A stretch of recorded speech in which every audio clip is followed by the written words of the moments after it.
Bonjour à tous, aujourd'hui on est en extérieur et on est à la Bastille à Grenoble pour parler de tourisme en ville. On va parler de destination urbaine, on va parler peut-être un peu de municipal, c'est un peu le sujet qui va venir.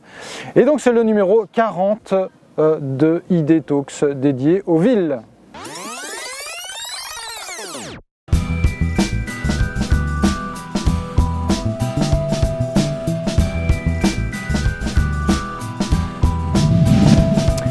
Donc aujourd'hui on va parler des villes et du tourisme. L'idée c'est un peu de vous présenter des enjeux clés là, du tourisme urbain. Pourquoi ce sujet aujourd'hui? Il y a deux points. Le premier, c'est qu'il y a un dossier qui vient de sortir urbanistique du blog de JCDecaux sur la question de la ville responsable. J'ai été interviewé dessus, je voulais partager sur les réseaux sociaux et ça permet d'avoir un angle assez transversal sur la question de la ville de demain et de la responsabilité de la ville et de la destination urbaine dans son ensemble. Et le deuxième point, c'est qu'elle est municipale dans moins d'un mois.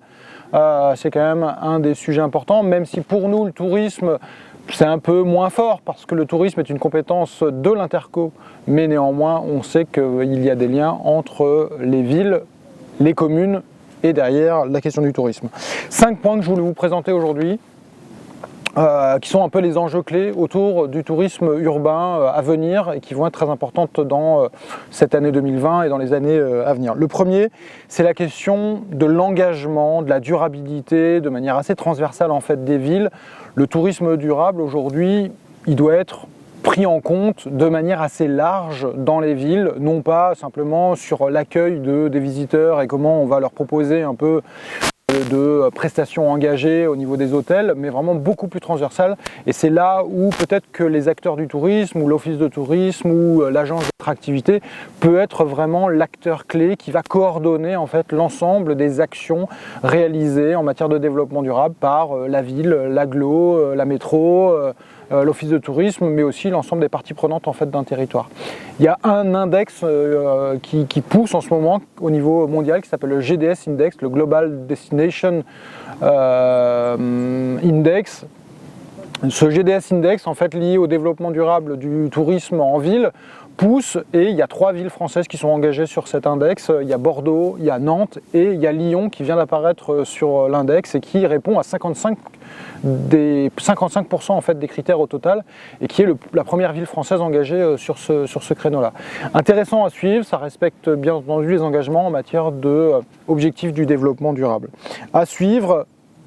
Et d'ailleurs, quand on parle de développement durable dans les villes, il y a aussi ce regroupement des 40 grandes villes mondiales qui s'appelle le C40, en lien d'ailleurs un peu avec ce ID Talks numéro 40 et qui regroupe ces 40 villes engagées au niveau mondial sur la question du climat et de la lutte contre le changement climatique. Deuxième point, c'est la question de la résilience. Comment on fait pour faire en sorte que les villes de demain soient plus résilientes et le tourisme aussi, et comment on informe les touristes de ces risques de choc dans les villes. Il y a une étude là qui est sortie il y a quelques jours de l'Agence européenne pour l'environnement sur les risques de sécheresse, mais aussi d'inondations pour l'Europe, et on voit qu'il y a beaucoup de villes qui vont être touchées dans les années à venir par rapport à cet impact du changement climatique.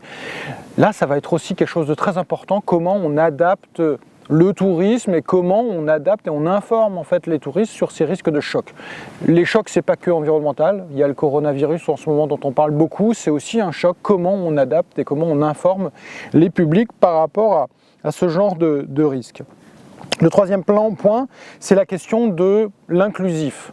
La place des habitants dans les villes est quelque chose de très important. Nous, en ce moment, on travaille sur une mission avec le territoire d'Est Ensemble dans le département de Seine-Saint-Denis pour justement les accompagner sur leur première stratégie de développement touristique. Et on voit bien que dans ces zones-là, pour éviter qu'on soit sur des villes dortoirs où simplement il y a des touristes qui viennent dormir pour après aller visiter Paris, il y a une nécessité d'impliquer les habitants, l'ensemble en fait de la société civile sur le choix qu'ils voudraient avoir en fait en termes de développement touristique et de loisirs en fait sur le territoire, et que ces activités-là nourrissent à la fois derrière les habitants et derrière en fait les visiteurs. Il y a tout un enjeu très très fort là-dessus, sur ce côté, le tourisme de manière inclusive, comment on l'intègre en fait dans les politiques des villes.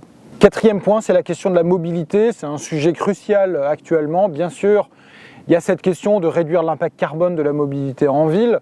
Il y a la question d'essayer de faire sortir un peu les bagnoles des villes et surtout des grosses bagnoles, tout le débat sur les SUV, la publicité des SUV, etc. Et la question des micromobilités. Nous, on le voit, Grenoble vient de gagner 2 prix là, sur le classement français des villes les plus engagées en matière de cyclables. Le prix de la meilleure ville de 100 000 à 200 000 habitants et la meilleure progression en fait, pour une ville. Et moi, en tant que Grenoblois qui utilise le vélo pratiquement tous les jours, on voit bien que c'est un vrai plaisir aujourd'hui de prendre le vélo à Grenoble. On a cette chrono-vélo qui est cette espèce d'autoroute qui traverse Grenoble et avec une volonté de faire 40 bornes dans Grenoble à terme. Eh ben, il faut aussi qu'on arrive à donner envie et donner accès en fait, à des touristes d'accéder facilement en fait, à un vélo en libre service, à l'utilisation derrière en fait, et à l'information qu'on va amener pour que ces gens se déplacent sur les territoires urbains à terme. Et enfin, le dernier point, c'est la notion d'attractivité et comment on fait le lien entre tous ces points. C'est-à-dire, on sent bien que de plus en plus d'offices de tourisme deviennent des agences d'attractivité en fait, des territoires. En ville, on a bien entendu l'exemple de Lyon avec Only Lyon. Aujourd'hui, il y a la question de comment on fait en sorte que ces marques de destination urbaine deviennent aussi des marques positives, pour reprendre le terme d'Elisabeth Laville qui a sorti un livre très intéressant là-dessus.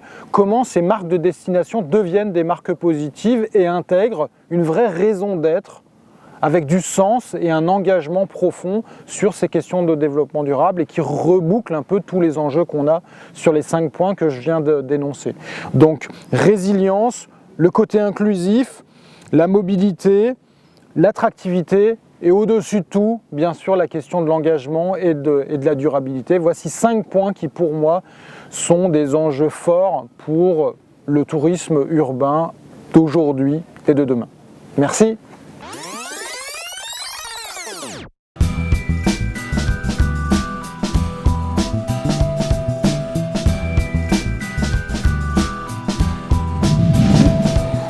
Ouais, en conclusion, je voulais vous parler d'un petit engagement que j'ai pris dernièrement. J'ai repris la présidence de notre syndicat des métiers de l'ingénierie, du tourisme, de la culture, du patrimoine et des sports qui s'appelle maintenant le Sinov Tourisme. Avant, on appelait ça le GFIL. Ça regroupe aujourd'hui une petite trentaine de consultants, de cabinets de conseil, de bureaux d'études spécialisés sur ces questions-là. Et je voulais vous en parler un peu parce que pour moi, je pense qu'il y a un enjeu fort de se regrouper, d'échanger et de voir comment on peut protéger, responsabiliser aussi derrière en fait nos métiers et s'adapter aux nouveaux enjeux, aux nouveaux besoins aussi en fait des territoires, des collectivités, mais aussi des privés qui attendent de notre part en fait des nouveaux enjeux, peut-être plus de présence terrain, moins de travail d'études un peu classique comme dans le passé. Et l'idée de ce syndicat, c'est justement de travailler ensemble pour parler, échanger et construire en fait l'évolution aussi de ces métiers-là. Je pense qu'on a besoin d'une organisation comme ça assez solide en France. Et donc j'invite en fait mes collègues de bureaux d'études et de cabinets de conseil dans ces secteurs du tourisme, de la culture, du patrimoine et des sports à nous rejoindre pour qu'on avance ensemble fortement sur l'avenir de ces métiers et la suite à donner au consulting dans le tourisme. Merci beaucoup et à bientôt.